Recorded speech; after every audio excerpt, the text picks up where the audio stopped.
पारादीप रास्ताकड़ सेठी ही घर सेठी ही संसार। मयूरभंजर सुनील पूर्ति 15 वर्ष बयस काम खोजी पारादीप आसिथिले। परे विवाह 4 संतान, किंतु भाग्यर निष्ठुर आघात रे सबु किछि बदली गला। स्त्री परिवार ठारू दूरे गले आ रोगरे पड़ी काम करने को असमर्थ हो पड़िले सुनील। 4 कुनी पिला ट्रक आगरे हाथ पतेई भिक्षा मागंती। सेही टंकारे जले चुली, मिले 2 मुठा खाद्य, ना स्कूल ना परिचय पत्र। सरकारी योजना सेमानंक पई केवल स्वप्न होई रहितला। 11 वर्ष खोला आकाश तले जीवन, ना घर ना आधार कार्ड ना सरकारी सहायता। रास्ता कड़े भिक्षा करी 4 पिलांक पेट पोषुथुबा असहाय परिवार दुख कहानी गणमाध्यम रे प्रसारण हेबा परे तत्पर होईछि प्रशासन। एबे एही परिवार को मिलिबो आश्रय व नुआ जीवनर आशा।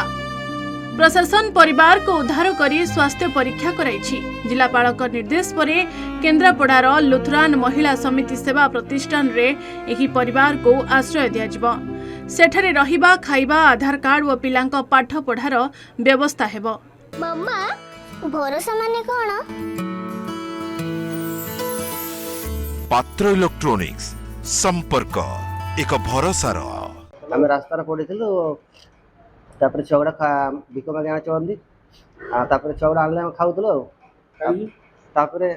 मु जंडी से कड़े हली पानी आपर गोटे बाबूटे भेट है सी आमको नाड़ पड़े घर द्वार तो किसी ना सी आनिक आज मेडिकल पहुँचे चिकित्सा करुचे मेडिकल सार वाला कौड़ी देवे चिकित्सा कौड़ी रखिए पाठ पढ़े तुम रही हाँ आम तो रही खाया पीवा छुआ पाठ पढ़े से पारादीप चेयरमैन खबर पाई ये किसी भनरेबल पिला जड़े स्त्री लोक एवं तांकर स्वामी परित्यक्त अवस्था थिबार खबर पाई आमर जगतसिंहपुर कलेक्टर सार को आम विषय आम अनुष्ठान विषय नापी इनफर्मेशन देते तो से हिसाब से आम खबर पाई आज आसी पहुँचिकी से आम अनुष्ठान को आम नौ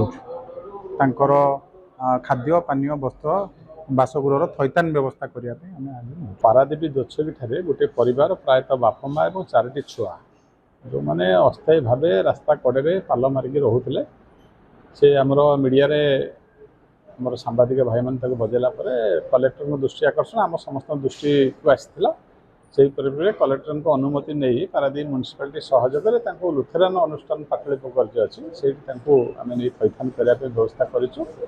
लुथेरान अनुष्ठान भाई मैंने आसछन्ति पारादीप म्यूनिसिपालिटी सहयोग में से पठेबू से रे पाने पाठ पढ़े समस्त व्यवस्था है। आज ये मेडिकल आस मेडिकल चेकअप करने से प्रायतः रुग्ण अच्छा पिलाटा रुग्ण अच्छा जी घर मुरबी बापा जी दंडिस चिकित्सा मेडिकल अणाई ट्रिटमेंट पर से जगह पठाई। रास्ता कड़ू आश्रय स्थल पर्यंत यह केवल गोटे परिवार कहानी नुहे बरं समाज और प्रशासन दायित्वर एक बड़ प्रश्न। एबे देखिबा को बाकी रहिला एही परिवार नुआ जीवनर आरंभ केते दूर सफल हेबो।